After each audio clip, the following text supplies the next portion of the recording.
Tirzas pagasts ir vieta ar bagātu kultūras mantojumu. Šeit dzimuši daudzi Latvijā pazīstami cilvēki. Viens no tiem ir izcilais glaznotājs un scenogrāfs Ludolfs Liberts, kuram šogad aprit 130 gadi. Varētu teikt, ka šis ir piemērots brīdis, lai viņu atcerētos, iepazītu viņa radošo devumu un nozīmi gan Latvijas kultūrā, gan tepat dzimtajā Tirzas pagastā.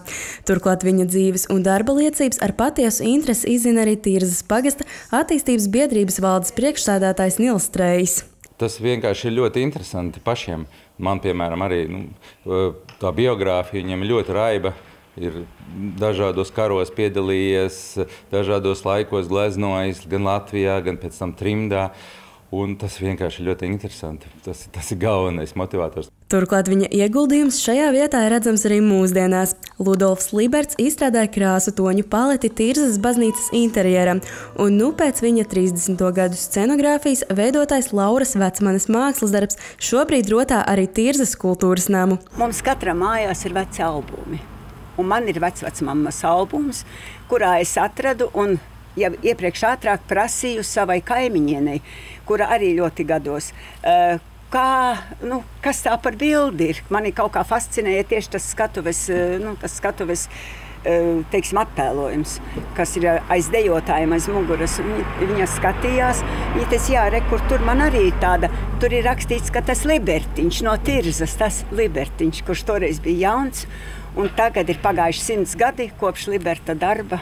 Un viņš ir tagad atkal atnācis šodien pie mums. Un pēc tā arī tapa šis brīnišķīgais darbs, kur Laura pati saprata un zināja visas cienījamā Ludolfa Liberta krāsas. Reālais darbs mums bija 4 dienas. Un tad tas bija tāds kā mazliet sprints, jo darbs ir liels un varbūt arī priekš manis tas ir pirmo reizi kaut kas tādā apjomā tiek radīts. Un bija, var teikt, man bija svētku sajūta, ka piedzīvot to, ka mēs varam tādā digitālā laikmetā, kur visu ir tik vienkārši nodrukāt, apzināties tās savas cilvēciskās spējas, ka es varu un ka es varu lielā apjomā un ka tas ir spēks un ka tā ir īpaša prasme lietas darīt ar rokām un ka tas ir kaut kas tāds, ko mēs kā cilvēki nedrīkstam palaist, lai aiziet. Šie lauku pagasti Gulbenes novadā tiek celti godā, un galvenā vērtība ir cilvēks.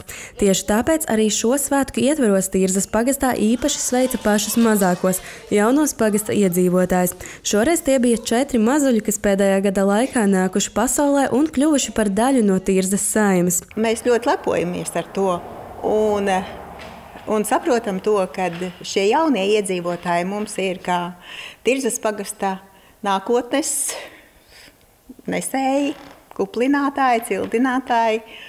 Un arī pie šī apliecinājuma izsniegšanas es visiem vēlēju, gan vecākiem, gan vecvecākiem, izturību, lai nepietrūkst spēka šo jauno iedzīvotāju gan skološanā, gan arī zināšanu došanā un tālākā pagasta saimes kuplināšanā. Nedēļas garumā Tirzas pagastā norisinājās dažādi svētku pasākumi gan lieliem, gan maziem, priecājot ar radošām aktivitātēm un kultūras notikumiem, tostarp arī jauniešu mākslas izstādi, kurā bija apskatāmi darbi iedvesmoti no Ludolfa Liberta daļrades.